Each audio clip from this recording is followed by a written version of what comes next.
Good morning. Let me make you a cup of coffee. I've been on this raccoon saga for a few months now. I'd love to catch you up to speed because I think we're nearing the end of it. So in my city, we're allowed to have 4 chickens, and I had 4 chickens. One night, something got one. We thought it was a hawk because we have hawks living right in our mature trees. And the whole time I've been like, ooh, this feels risky because there's hawks up there and my chickens are back there. And so I thought it was a hawk because that was a threat that I've been looking out for this whole time. The next night, 2 more chickens got. And a neighbor called me. She's like, "We've seen a raccoon in the neighborhood." And my husband was like, "I think it was a hawk because raccoons, from what we read, will make a big mess." And there wasn't so much of a big mess. There were feathers, but it wasn't like a big gory mess like we read raccoons can do. Anyways, we had to get rid of our last chicken because they can't be alone. So that chicken went to go live at our friend's house with the other chickens.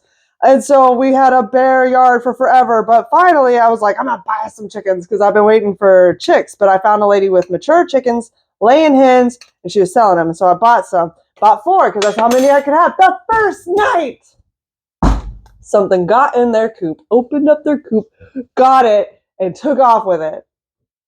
And I was so mad. And then a couple nights later, another one was gone, and there was a trail of feathers this time, so you could follow where it went. And there was a trail of feathers under the fence, under the shed.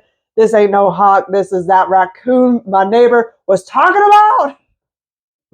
I was so mad because this thing has now gotten 5 of my chickens. I have 2 left, and so we have barred down their coop. We have done all these things, put up traps with meat in it, but the meat is frozen cold because we're in a winter storm.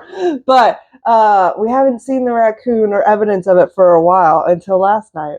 I could see a little hole it had dug to try to get into my coop. So I've now barred that. And then I followed where its usual path is, and I could see its little dirty feet prints.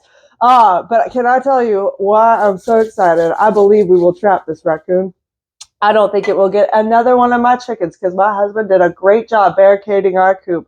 But I have been YouTubing how to make a raccoon skin hat.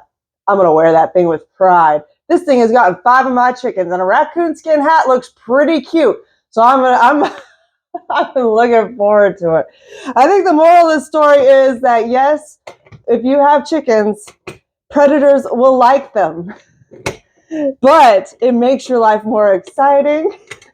And soon I will have high fashion I made through the thing I prayed this whole time. Pretty stoked.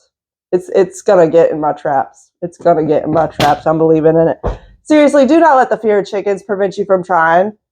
It makes life more exciting, and I'm not saying there are no risks or like you will have easy breezy, no hang up kind of days, but it's still worth the chance of self-sufficiency during a time we need to rely on our own devices instead of the system we've been working on, because the system, our economic system, is at plague from all of the consequences of the pandemic, rising interest rates, and we never know what America faces next. So our system may be relied on for other kind of products instead of what we're used to. So meanwhile, just get chickens is all I'm saying. Patriotic duty.